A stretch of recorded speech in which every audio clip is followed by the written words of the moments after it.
कि शायद ये भोले पंछी इस दाने के चुंगल में आ जाए, पर सही कहे हैं रवि जी। इस क्षेत्र का जो विकास माननीय नंदकिशोर यादव जी के नेतृत्व में हुआ है वो अतुलनीय है। हम कोई काम किए कि नहीं किए बताओ, किए कि नहीं किए? अच्छा, जब कहता है तब कहाँ घूमता है मालूम है? मोटरसाइकिल पर गंगा पथ पर दौड़ लगाता है, कहता है कि कोई काम नहीं किया। जरा हाथ पकड़ो उसका और कहो चल जाके गंगा पथ देख। नमस्कार, आपने देखना शुरू कर दिया है कुश मीडिया 24। बिहार विधानसभा चुनाव 2025 की तारीख अब नजदीक आ चुकी है। वैसे वैसे राजनीतिक सरगर्मी बढ़ती जा रही है। सभी राजनीतिक पार्टियां अपने अपने उम्मीदवार को जिताने के लिए जनसभाएं कर रही है। इसी कड़ी में पटना साहिब से बीजेपी के उम्मीदवार रत्नेश कुशवाहा को जिताने के लिए भी पटना साहिब की धरती पर एक बड़ा जनसभा का आयोजन किया गया।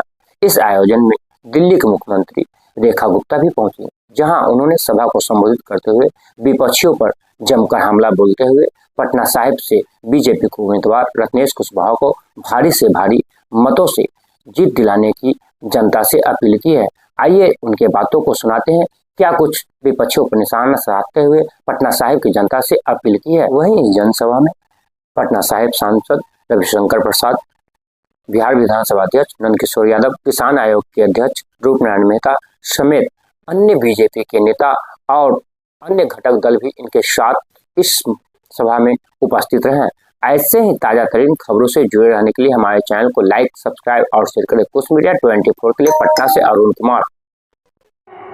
कि शायद ये भोले पंछी इस दाने के चुंगल में आ जाए, पर सही कहे हैं रवि जी कि दाना छोड़ो, चारा जो खा गए वो दाना कहाँ देंगे। ऐसे लोग, ऐसे नेता केवल बातों के हैं। अब बातों के बहकावे में आने वाली ये बिहार की जनता नहीं है, क्योंकि पिछले 20 साल में जो विकास की कथा आपने बिहार में देखी, तो कौन वापस उस जंगल राज में जाना चाहेगा जहां अपहरण, डकैती, नक्सलवाद, मर्डर, जनसंहार ऐसे ऐसे काम होते थे। भूल गए वो? आज अभी जब मैं आ रही थी तो एक मीडिया वाले ने कहा कि आज राहुल जी भी आए हुए हैं बिहार में और बोल रहे हैं कुछ कुछ यमुना जी पे, तो रेखा जी आप क्या कहना चाहोगी? मैंने उन्हें जवाब दिया, वो व्यक्ति जिसे न आचमन का पता है, न गंगा जी में स्नान का पता है, न जिसे पूजा की घंटी का पता है, जो राम जी के अस्तित्व को चैलेंज करता था, वो हमसे क्या यमुना जी पे बात करेगा? वो तो रटा रटाया, पढ़ा पढ़ाया भाषण बिहार में देने आया है। ना उसको बिहार से मतलब है, ना बिहारियों से मतलब है। इतने साल उन्होंने इस देश में शासन किया, पर कभी गरीब की सोची नहीं।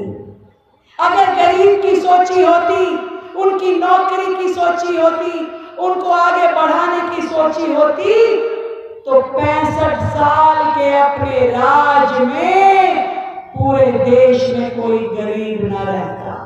वो पहली पार्टी थी देश की, कांग्रेस पार्टी, पर उन्होंने 65 साल तक केवल परिवार की सोची, देश की इतनी सी भी नहीं सोची। और इसीलिए इसी बिहार से आवाज उठेगी कि सिंहासन खाली करो। कौन आती है? जनता आती है। इसी बिहार से आवाज उठी थी, जिसको खुद हमारे जयप्रकाश जी ने, हमारे जयप्रकाश नारायण जी ने अगुवाई दी, और मंच पे बैठे हुए हमारे वरिष्ठ जन उस समय युवा होते थे और उस आंदोलन के वो साक्षी हैं। जब खुद कांग्रेस के मसीहाओं को गद्दी छोड़नी पड़ी थी जनता की आवाज पे, आज वो संविधान की कॉपी जेब में लेके घूमने वाले हैं। उनको जवाब देना होगा देश की जनता को कि अगर देश में संविधान के अपमान का सबसे काला अध्याय कोई है तो वो इमरजेंसी थी जो उनके परिवार ने लगाई थी, जो उनकी दादी ने लगाई थी। और आज तक केवल और केवल देश की जनता को लूटने के अलावा ना इन लालटेन वालों ने कुछ किया है, ना इन पंजे वालों ने कुछ किया है। एक ही बात कहना चाहती हूँ अपने विभाग के साथियों को, अपने भाई बहनों को। दिल्ली में इस बार हमने अपने पूर्वांचल भाई बहनों के लिए केवल छठ का कार्यक्रम नहीं किया, हमने अपने लाखों पूर्वांचल बिहार के भाई बहनों को के सम्मान की लड़ाई लड़ी है, सम्मान की लड़ाई, उनकी आस्था की लड़ाई लड़ी है। छठ पूजा केवल एक त्योहार नहीं है, एक परंपरा नहीं है, ये करोड़ों लोगों की आस्था है जिसको बचाने के लिए इस बार दिल्ली में भाजपा की सरकार ने अड़िग होकर के काम किया है। यही तकलीफ है इन कांग्रेसियों को कि ये कैसे हो गया। क्षमा करेंगे, थैंक यू। 2,70,00,000 आपको सरकारी नौकरी देंगे तो कम से कम 35,000 से 40,000 तनख्वाह देना पड़ेगा, मतलब 12 लाख करोड़ चाहिए। तो बजट है तुम्हारा 3 लाख करोड़ का, लाओगे 12 लाख करोड़ कहाँ से लाओगे? तो इतना तो कुछ बता दो भैया। तो मैं पूछ रहा हूँ रोज टीवी में, तो सब हो जाता ही। तो फिर हमको लगा कि उनको सत्ता में आना नहीं है, उनको मुख्यमंत्री बनना नहीं है, तो बोले में क्या लगा हो, बोलता हूँ सर, कभी इस झांसे में मत आना। और उनका मॉडल क्या है भाई और बहनों? जमीन दो, नौकरी दो। किससे जमीन लिया? रेलवे में क्लास 4 गरीब से। चारा खाओ, आगे बढ़ो। चारा किसका खाया? दलितों का, अपने आदिवासियों का, जिनके लिए सुअर, गाय, बैल। चारा घोटाले में हमारी कुछ लड़ाई की भूमिका रही है, आपको मालूम है, वकील के रूप। और होटल लो, जमीन दो। तो जमीन दो, नौकरी लो। तो नौकरी तो कुछ नहीं मिलेगी, तुम लोग की जमीन भी चली जाएगी। तो इस मुगालते में कभी नहीं रहना। ये काम नरेंद्र मोदी, नीतीश कुमार की सरकार, एनडीए ही कर सकता है। ये विकल्प संकल्प लेना, यही आग्रह कहना है। और बाकी बात तो मिलते रहेंगे, जुड़ते रहेंगे। जब काम रुक जाएगा तब क्या होगा? इस सड़क के निर्माण का काम रुकेगा तब क्या होगा? क्या होगा मेरे पटना सिटी का? ये मेरी चिंता का कारण। और इसीलिए हमने बड़े सोच विचार के कि पार्टी ने नीतीश कुशवाहा को उम्मीदवार बनाया, तो मुझे इस बात का भरोसा हो गया, तब मुझे इस बात का भरोसा हो गया कि जो काम मैंने प्रारंभ किया है उसको अंजाम तक पहुंचाने का काम मेरा भाई नीतीश कुशवाहा करेगा, इसका भरोसा किया जी। अरे काम मैंने किया कि नहीं किया? तो जब काम किया तो उसका दाम देना न पड़ेगा। पैसा तो मांगते नहीं कभी तुमसे। चलो यार, अरे रुक भाई जान के रुक, सुन, देख ले। पैसा तो मांगते नहीं, क्या मांगते हैं? एक वोट मांगते हैं। कमल के निशान पर बटन दबाने का काम एक मांगते हैं। बोलो दोगे कि नहीं दोगे?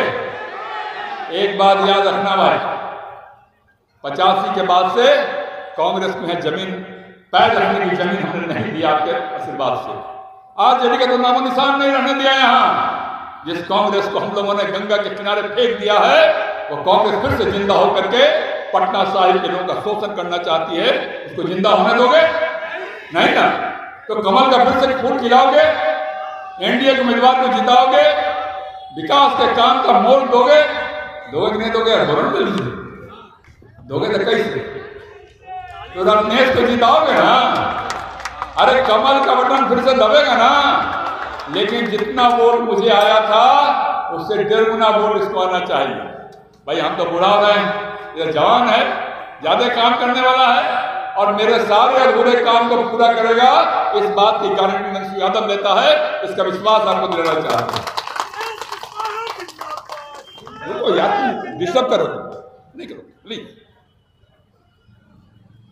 रेखा गुप्ता जी आई, जाएंगे तब मोदी जी को कहेंगे गए थे वहां, क्या क्या देखे भाई? पूछेंगे मोदी जी, अमित शाह जी पूछेंगे, मोदी जी पूछेंगे क्या क्या देखे, क्या हाल चाल है। क्या कहेंगे? अगर इनको नहीं विश्वास हुआ कि हाँ रत्नेश कुशवाहा को सब लोग वोट देंगे जिताएंगे तो बड़ा बदनामी मेरा हो जाएगा ना। तो इसका उपाय क्या है कि इनको विश्वास हो जाए?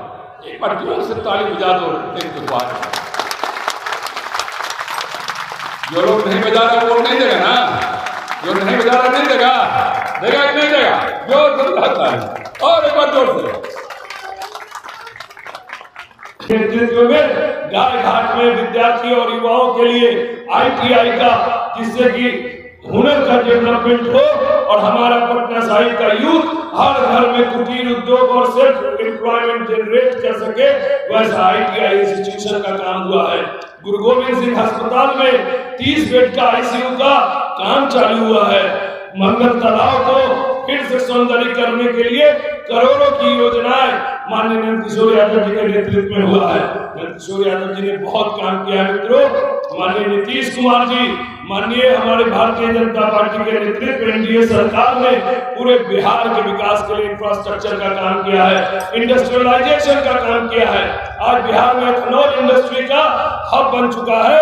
बिहार के इसी पटना में बिहटा में ड्राई पोर्ट बना है, इसी बक्सर में बॉटलिंग प्लांट बना है, कहलगांव में इस देश का सबसे बड़ा थर्मल पावर स्टेशन बना है। बिहार के बेगूसराय में टेक्सटाइल इंडस्ट्री की शुरुआत हो गई है। बिहार के युवाओं के रोजगार के लिए सरकार संकल्पित हो गई है, लेकिन उसमें और भी काम हम लोग को बढ़ाना है। यह बिहार रफ्तार पकड़ चुका है। क्या हम बिहार के युवा इस चीज के लिए रुकेंगे क्या कि फिर से उन हाथों में अपने बिहार को देंगे जो बिहार को लूटने का काम किया? इसी पटना साहिब से हजारों परिवारों को पलायन करवाने का काम किया। ये न पटना साहिब के यूथ होने देंगे, न बिहार का युवा इस काम को होने देगा। मित्रों, विकास की गति को बढ़ाए रखना है। बिहार की इस गति में, पटना की इस विकास की गति में हमारे पटना साहिब के सांसद आदरणीय रविशंकर प्रसाद जी का नित्य मार्गदर्शन और नित्य पटना कैसे बेहतर हो, इसके लिए संकल्पित है। मैं कार्यकर्ता के नाते, आपका बेटा, आपके भाई के नाते इतना ही वायदा करता हूँ कि जो विकास की बहार और जो भी इस विकास की नई गाथा माननीय नंद किशोर यादव जी ने लिखी है, उसको बढ़ाता रहूंगा, उसको आगे बढ़ाता रहूंगा, कहीं से उसमें कोई रोक नहीं आने दूंगा। मैं वादा करता हूं कि जो संकल्प और पटना साहिब की जनता की अपेक्षा माननीय नंद किशोर यादव जी से थी, उस नंद किशोर यादव जी के पद चिन्हों पर चलकर आपको कभी किसी प्रकार का शिकायत का मौका या बेटा आपको भाई नहीं देगा।